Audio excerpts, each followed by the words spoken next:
Okay hi everyone. सो आज हम HCV का एक क्वेश्चन डिस्कस करेंगे, that is question number 68. So it says that two identical particles each having a charge of 2 into 10 raised to the power minus 4 coulomb and a mass of 10 gram are kept at a separation of 10 centimeter and then released. What would be the speeds of the particles when the separation becomes large? Fine.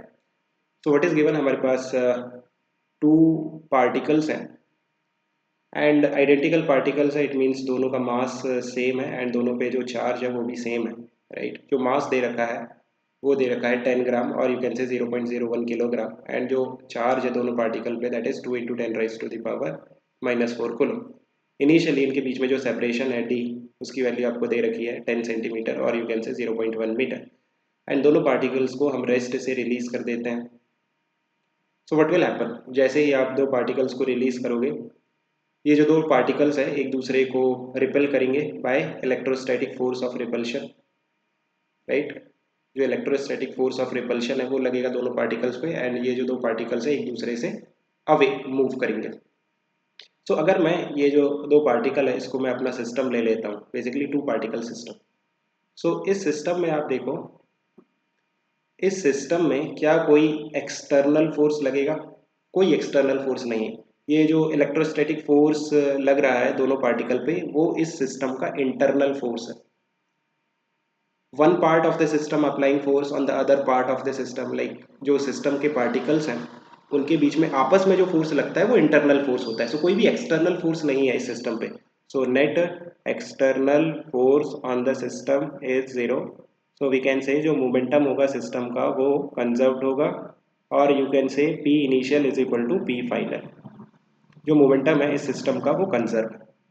Now initial momentum तो zero है because जो दोनों particles हैं initially rest में थे.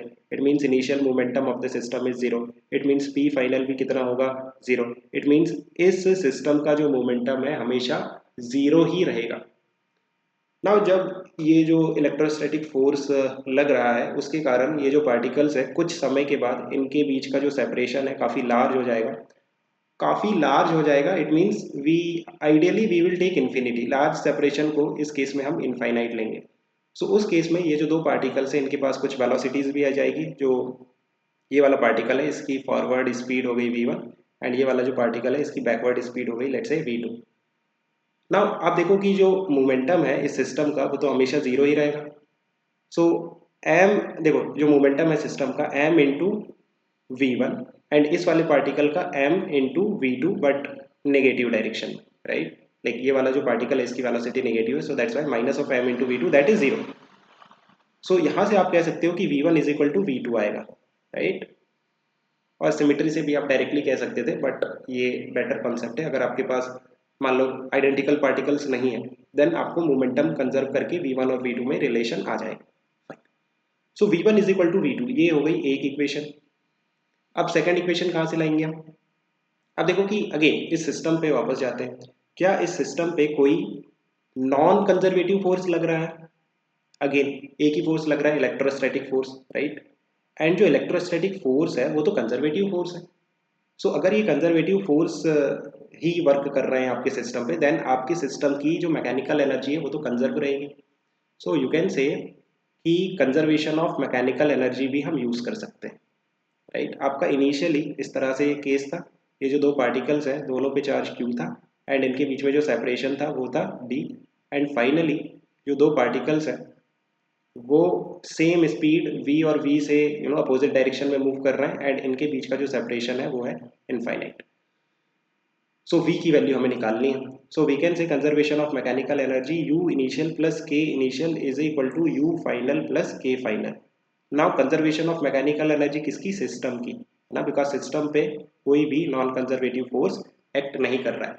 So initial case में अगर आप देखोगे, इनिशियल केस में जो पोटेंशियल एनर्जी है, पोटेंशियल एनर्जी कितनी हो जाएगी? k q1 q2. सो q1 और q2 सेम है, q है, सो q स्क्वायर डिवाइडेड बाय इनके बीच में जो सेपरेशन है that is d.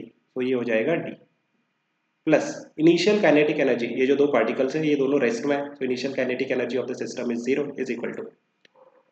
Now final potential energy आप देखो, जब ये जो दो पार्टिकल्स हैं इनके बीच में सेपरेशन इनफाइनाइट हो जाएगा उस केस में जो पोटेंशियल एनर्जी होगी वो जीरो होगी। और आप फार्मूले से भी अगर देखोगे सो के Q1 Q2 that is Q square divided by जो सेपरेशन है वो कितना है इनफाइनाइट। सो इनफाइनाइट पुट करोगे सो डिनोमिनेटर में इनफाइनाइट मीन्स जीरो। अगर आपके जो दो चार्ज पार्टिकल है उनके बीच में जो सेपरेशन है वो इनफाइनाइट है देन पोटेंशियल एनर्जी हम क्या लेंगे zero, right. Plus kinetic energy of the system, so इसकी काइनेटिक एनर्जी है हाफ एम वी स्क्वायर और इसकी भी काइनेटिक एनर्जी उतनी ही half M V square, right. So half M V square plus half M V square कितना हो जाएगा एम वी स्क्वायर। सो यहाँ से आप v की वैल्यू देखो, v इज इक्वल टू के क्यू स्क्वायर बाई डी और ये जो m है ये डिवाइड में जाएगा और इसका रूट, बस यही आपको निकालना है। k की वैल्यू कितनी है 9 into ten raise to the power 9 q square, q की वैल्यू थी 2 into ten raise to the power -4, so q square हो जाएगा 4 into ten raise to the power -8।